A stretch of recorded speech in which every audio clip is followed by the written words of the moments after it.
शुरुआत करें उससे पहले आप सभी से एक सवाल है, आपकी नजर में आतंकी कौन है, हमास या फिर इजराइल? अब आपको मुझ पर गुस्सा आ रहा होगा कि ये मैं कैसा सवाल आपसे पूछ रही हूँ। जाहिर सी बात है कि हमास, सब जानते हैं कि हमास एक आतंकी संगठन है। आप सोच रहे होंगे कि जिस तरह से महिलाओं और बच्चों के साथ वो बर्बरता कर रहे हैं, उस हिसाब से एक कट्टरपंथी और आतंकी सोच के लोग ही हमास का समर्थन कर सकते हैं। लेकिन आपका ये गुस्सा मुझ पर नहीं निकलना चाहिए, जिसकी वजह से मैंने ये सवाल पूछा उस पर निकलना चाहिए। अब सवाल ये उठता है कि वो है कौन, तो बता दें कि वो है इत्तेहाद-ए-मिल्लत काउंसिल के प्रमुख मौलाना तौकीर रजा खान।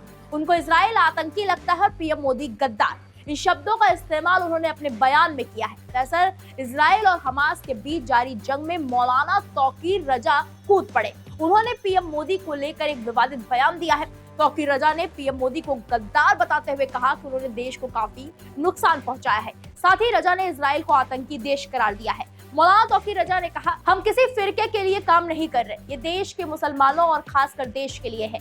आज हमारी शिनाख्त खत्म की जा रही है।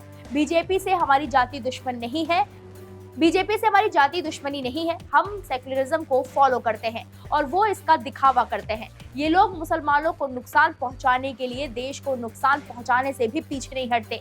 चेतन ने जैसे ट्रेन में मुसलमानों को मारा, वैसे ही अपने हिंदू साथी को भी मारा। तौकीर रजा ने आगे कहा, एयर इंडिया को इसलिए बेचना पड़ा क्योंकि हज पर जाने वाले लोगों का पैसा उसे मिलना बंद हो गया। हज सब्सिडी बंद करने के बाद एयर इंडिया को बंद करना पड़ा क्योंकि एयर इंडिया हजियों के पैसे से चलता था। नरेंद्र मोदी ने देश को जितना नुकसान पहुंचाया है, उतना नुकसान अंग्रेजों ने भी नहीं पहुंचाया।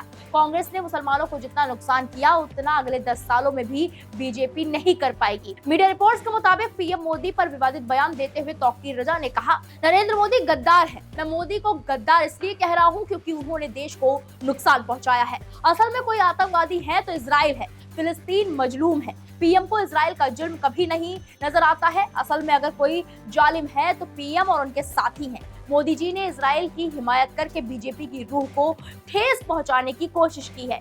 वाजपेयी जी ने भी फिलिस्तीन का साथ दिया था। तौकीर रजा के इस विवादित बयान के बाद बवाल मचना तय माना जा रहा है। हालांकि ये पहली बार नहीं है जब रजा ने कोई विवादित बयान दिया हो। पहले भी वो अपने बिगड़े बोल के लिए जाने जाते रहे हैं। फिलहाल इस विवादित बयान पर आपकी क्या राय है, हमें कमेंट बॉक्स में जाकर जरूर बताएं।